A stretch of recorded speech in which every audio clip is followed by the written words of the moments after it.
Hello दोस्तों, आपका again इस किसान स्कूल ऑफ एग्रीकल्चर के ऑनलाइन प्लेटफॉर्म पर हार्दिक अभिनंदन है। मैं Sanjay Natwadia, faculty of chemistry.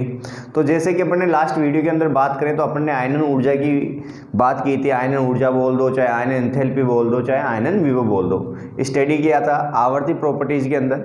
अब अपन आगे जो टॉपिक पढ़ने जा रहे हैं वो है इलेक्ट्रॉन लब्धि एंथैल्पी। देखो, अकॉर्डिंग टू जेट की अगर बात करूँ मैं तो ये बहुत ही इंपॉर्टेंट टॉपिक है, क्योंकि पहले की जब जो सिलेबस था अपना जेट का, उसमें 11th क्लास की बुक में ये टॉपिक नहीं दिया हुआ था। लेकिन अब क्या हो रहा है कि धीरे धीरे जैसे 11th की एग्रीकल्चर क्लास की जो बुक न्यू बुक आई है उसके अंदर इस टॉपिक को इंक्लूड कर दिया गया है, जोड़ दिया गया है। तो अपन बात करें इलेक्ट्रॉन लब्धि एंथैल्पी।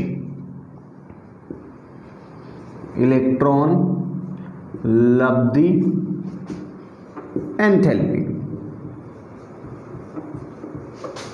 इसको शॉर्ट में बोला जाता है EA। इलेक्ट्रॉन लब्धि एंथैल्पी शॉर्ट में क्या बोलेंगे, इसको EA बोला जाता है। जैसे कि अपन बात कर रहे हैं इलेक्ट्रॉन लब्धि एंथैल्पी, तो ये जस्ट आयनन विभव का जस्ट अपोजिट होता है। देखा जाए तो आयनन विभव में अपन क्या करते हैं, इलेक्ट्रॉन हटा रहे थे, यहाँ पर क्या किया जाता है, इलेक्ट्रॉन को जोड़ा जाता है। जैसे कि अपने पास में ये कोई परमाणु है,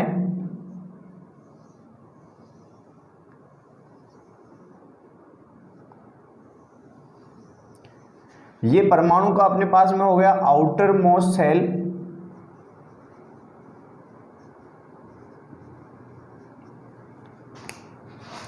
और ये जो परमाणु है अपने पास में वो है अपने पास कैसा, विलगित और गैसीय अवस्था में। क्योंकि एक बात फिक्स है कि इलेक्ट्रॉन को जोड़ना है, इलेक्ट्रॉन को निकालना संभव है, केवल विलगित या गैसीय अवस्था में भी अपन इलेक्ट्रॉन को निकाल सकते हैं, ये इलेक्ट्रॉन को जोड़ा जा सकता है। तो इसमें क्या होता है कि अपने पास में ये कोई इलेक्ट्रॉन यहाँ पर मूव कर रहा है। अब इस इलेक्ट्रॉन को अपन को क्या करना है, इसके आउटर मोस्ट सेल में क्या करना है, ऐड करना है। तो इसको जब आउटर मोस्ट सेल में ऐड करना है, तो आउटर मोस्ट सेल में ऐड करने पर क्या होता है, एनर्जी रिलीज होती है। इसमें एनर्जी रिलीज यानी एनर्जी मुक्त होती है, उसका कारण भी बताता हूँ। क्योंकि यहाँ इलेक्ट्रॉन, इस सेल की एनर्जी फिक्स है और यहाँ पर इलेक्ट्रॉन की एनर्जी इस सेल से क्या है, ज़्यादा है, तभी तो बाहर घूम रहा है। जैसे इसकी इक्वली होगी तो यहाँ से इक्वली होने के लिए इलेक्ट्रॉन को अपनी एनर्जी को क्या करना पड़ेगा, निकालना पड़ेगा। तो जो एनर्जी रिमूव हो रही है उसी को क्या कहा जाता है, EA, यानी कि इलेक्ट्रॉन गेन एंथैल्पी के नाम से इसको जाना जाता है। अतः इसकी डेफिनेशन क्या बन गई अब अपने पास में, कि किसी विलगित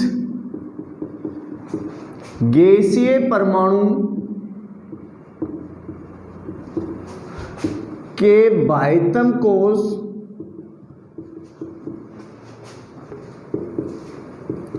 में एक इलेक्ट्रॉन जोड़ने पर मुक्त होने वाली ऊर्जा कोई क्या कहा जाता है, ये कहा जाता है। यानी किसी भी विलगित और गैसीय परमाणु है, अगर उसमें अपने एक इलेक्ट्रॉन जोड़ते हैं तो एक इलेक्ट्रॉन जोड़ने पर जो ऊर्जा मुक्त होती है उसी को क्या कहा जाता है, इलेक्ट्रॉन गेन एंथैल्पी कहा जाता है। इस इलेक्ट्रॉन गेन एंथैल्पी की अगर बात की जाए दोस्तों, तो आगे इससे कुछ रिलेटेड इंपॉर्टेंट पॉइंट्स की बात करें अपन। जैसे सबसे पहले आती है इकाई, तो इसकी इकाई वही सेम आयनन ऊर्जा की तरह होती है, किलो जूल पर मोल, या फिर अपन बात कर सकते हैं इलेक्ट्रॉन वोल्ट, वो सॉरी इलेक्ट्रॉन वोल्ट पर एटम। एक इंपॉर्टेंट बात ये हो गई। नेक्स्ट जो इंपॉर्टेंट बात होती है वो ये होती है कि उदासीन परमाणु में प्रथम इलेक्ट्रॉन का योग कैसा प्रक्रम है, ये होता है ऊष्माक्षेपी। कोई उदासीन परमाणु अगर इसमें एक इलेक्ट्रॉन जोड़ेंगे तो इलेक्ट्रॉन जोड़ने पर क्या होगा, ऊर्जा का निष्कासन होगा। जबकि बात की जाए अपने पास में ऋणायन में इलेक्ट्रॉन का योग, ऋणायन में इलेक्ट्रॉन का योग जो होता है वो कैसा होता है, ऊष्मा शोषी होता है। कैसे होता है, ऊष्मा शोषी। ये एक्सोथर्मिक होगा, ये कैसा हो जाएगा, एंडोथर्मिक हो जाएगा। इसका रीजन भी जो होता है वो रीजन होता है अपने पास में इलेक्ट्रॉन इलेक्ट्रॉन के मध्य प्रतिकर्षण।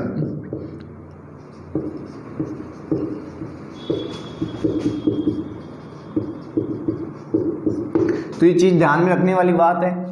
बात की अपन ने इलेक्ट्रॉन गेन एंथैल्पी की, किसी विलगित गैसीय परमाणु के बाह्यतम कोश में एक इलेक्ट्रॉन जोड़ने पर मुक्त होने वाली ऊर्जा को क्या कहा जाता है, आयन इलेक्ट्रॉन लब्धि एंथैल्पी कहा जाता है। इसके रिलेटेड अपन इंपॉर्टेंट पॉइंट्स की बात करें तो इसकी इकाई क्या होती है, किलो जूल पर मोल और या फिर इलेक्ट्रॉन वोल्ट पर एटम। उदासीन परमाणु प्रथम इलेक्ट्रॉन का ये कैसा होगा, ऊष्माक्षेपी होगा, यानी यहाँ से डेल्टा एच जो होगा वो अपने पास कैसा होगा, नेगेटिव, और इसमें डेल्टा एच कैसा होगा, अपने पास में पॉजिटिव होगा। जबकि ऋणायन में इलेक्ट्रॉन का योग कैसा होता है, ऊष्मा शोषी होता है। क्यों होता है, क्योंकि इलेक्ट्रॉन इलेक्ट्रॉन मध्य यहाँ पर क्या होता है, प्रतिकर्षण। अतः प्रतिकर्षण होने पर अपन को ऊर्जा देनी पड़ती है इलेक्ट्रॉन जोड़ने के लिए, ना कि ऊर्जा का क्या होगा यहाँ से निष्कासन होगा। एक और इम्पोर्टेंट जो पॉइंट है वो अपन बात करते हैं, मैक्सिमम ईए इन पीटी, यानी कि पीरियोडिक टेबल में सर्वाधिक इलेक्ट्रॉन लब्धि एंथैल्पी किसकी होती है, तो इसका आंसर हो जाएगा दोस्तों कैलोरी, बोले तो Cl। यानी कि आवर्त सारणी में सर्वाधिक Ea पूछे तो आंसर क्या जाएगा, अपने पास में इसका क्लोरीन जाएगा। तो ये भी ध्यान रखने वाली बात है कि मैक्सिमम Ea इन Pt, और वो किसकी होती है, अपने पास में क्लोरीन की होती है। आगे बात करें तो अब बात करते हैं तुलना की, कि एलिमेंट्स के बिटवीन अपन Ea की कंपैरिजन करते हैं, तुलना करते हैं। तो आइए, अगर तुलना की बात की जाए तो वही सिस्टम अपने पास में तीन तरीके से तुलना करेंगे अपन। सबसे पहले तुलना करेंगे अपन आवर्त में,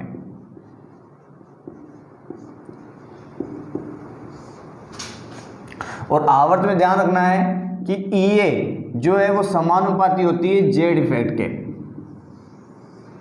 Ea समानुपाती किसके, जेड इफेक्ट के। यानी कि मैं यहां से कह सकता हूं दोस्तों, बिकॉज लेफ्ट टू राइट, यानी कि बाएं से दाएं जाने पर, left to right goes to Z effect regularly increases, यानी कि लगातार जेड इफेक्ट क्या होता है, बढ़ता है। जेड इफेक्ट बढ़ेगा तो ये भी क्या होती है, बढ़ती है। ये नॉर्मल बात है,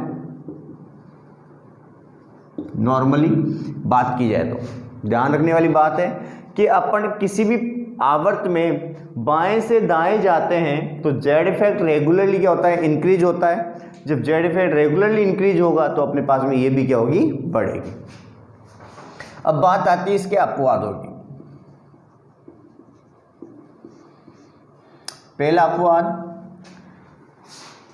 अक्रिय गैसें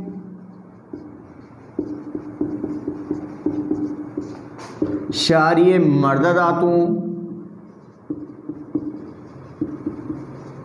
व नाइट्रोजन की Ea को शून्य माना जाता है।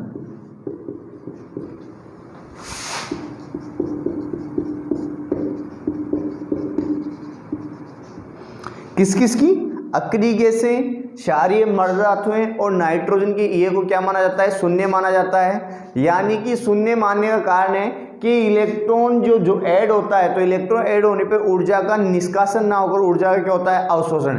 यानी कैसी हो गई, वो धनात्मक हो गई। तो अपन धनात्मक की वजह अपन इसको क्या मान लिया, जीरो मान लिया, शून्य मान लिया। और इसके क्रम की बात की जाए दोस्तों तो इसका क्रम जो बनता है वो क्रम यूं होता है,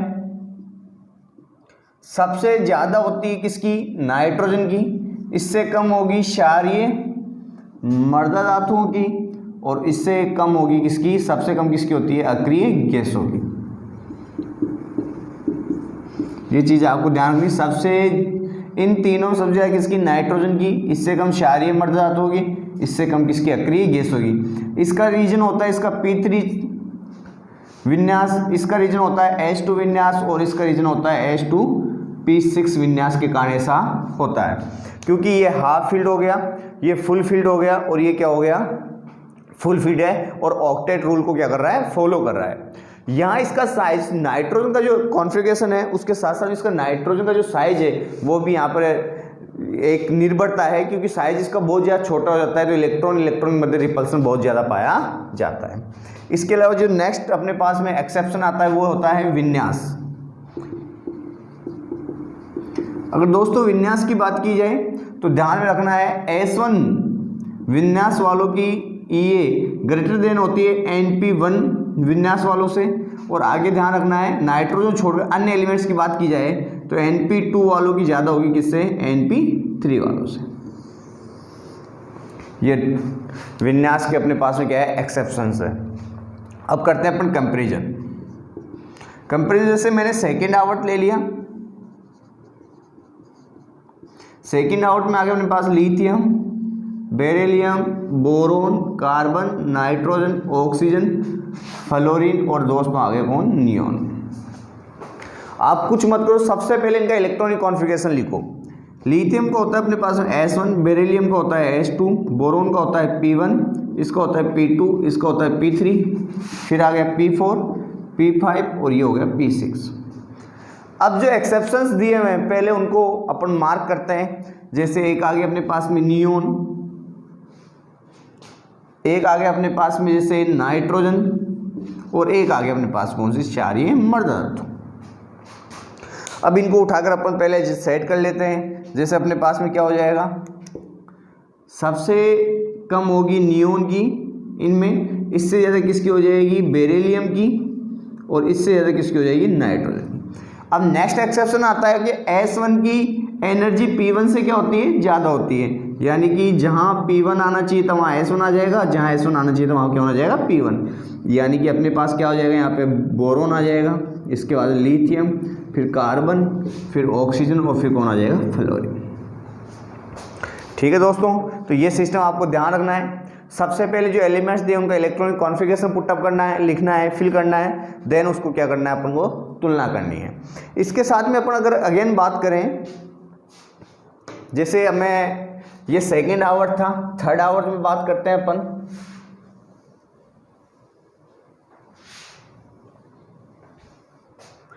तो थर्ड आवर में जब बात की जाती है अपने पास में, तो उसमें एलिमेंट्स आते हैं sodium, magnesium, aluminium, silicon, phosphorus, sulphur, chlorine और आर्गन। सबसे पहले क्या करना है, इलेक्ट्रॉनिक कॉन्फ़िगरेशन लिखना है, S1, S2, P1, P2, P3, P4, P5 और P6। देन क्या करना है, मार्क करना है। किस किस को मार्क करेंगे यहाँ पे, एक तो अपन ने आर्गन को मार्क कर लिया, एक क्षारीय मर्द धातु को मार्क कर लिया। अब इसमें नाइट्रोजन तो है नहीं, इसमें कौन आ गया, फास्फोरस आ गया, तो उसको मार्क करने की जरूरत ही नहीं है। इन दोनों को उठा लो, उठाकर यहाँ पुटअप किया, अपन क्रम जब बना रहे हैं तो उसमें क्या हो गया, सबसे कम होगी आर्गन की, इससे ज़्यादा किसकी हो जाएगी, मैग्नीशियम की। देन अब देखो कि सोडियम, इसका S1 विन्यास है, इसका क्या है P1, तो एल्यूमिनियम की जगह कौन चला जाएगा, सोडियम, और सोडियम की जगह कौन आ जाएगा, एल्यूमिनियम, क्रम बनाते वक्त।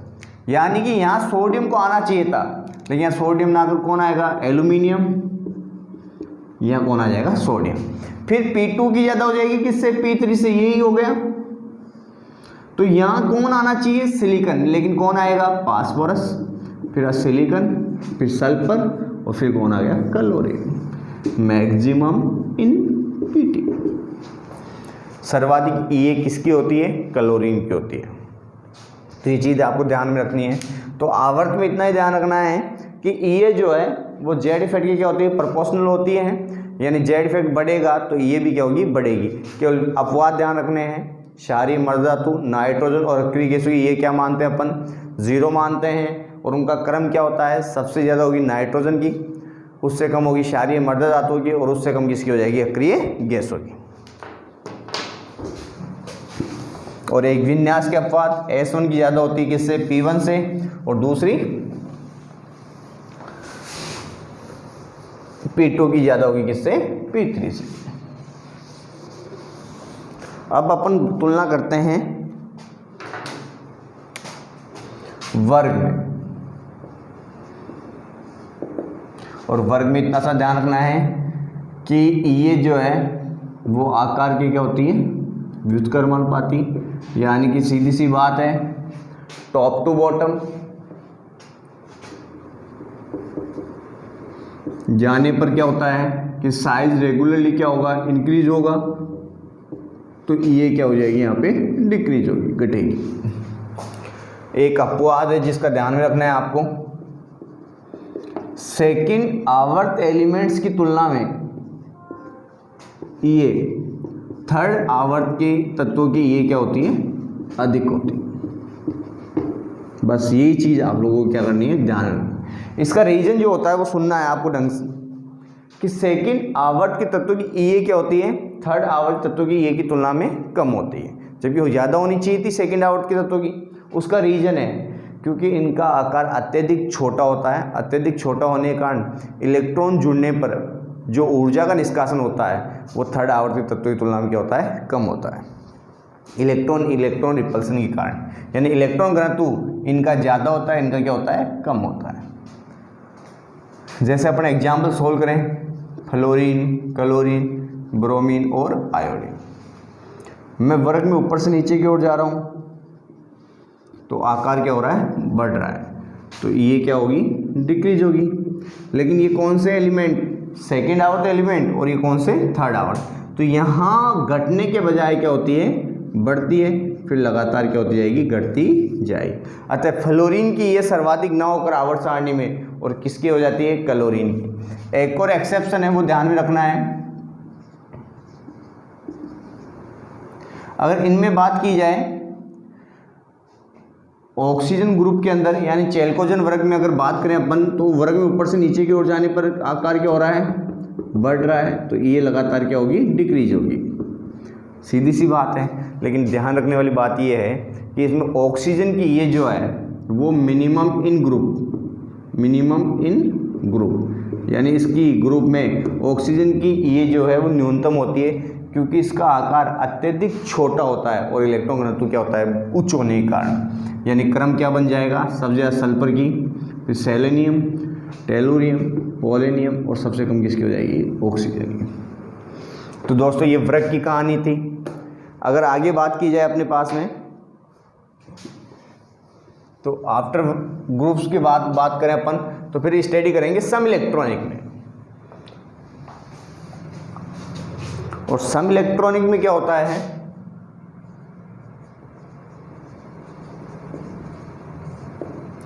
स्पीसीज में अगर बात की जाए तो इनमें क्या होता है कि ये जो है वो प्रोपोर्शनल टू जेड इफेक्ट, और Z effect proportional to positive charge and inverse proportional to negative charge. यानी सीधी सी बात है, सम इलेक्ट्रॉनिक में जो ये है इलेक्ट्रॉन लब्धि एंथैल्पी, यानी इलेक्ट्रॉन गेन एंथैल्पी जो अपने पास में होती है वो किसके समानुपाती हो जाएगी, जेड इफेक्ट के समानुपाती हो जाएगी। और जेड इफेक्ट किसके समानुपाती होता है, धनावेश के समानुपाती, और ऋणावेश की क्या हो जाएगा, व्युत्क्रमानुपाती हो जाएगा।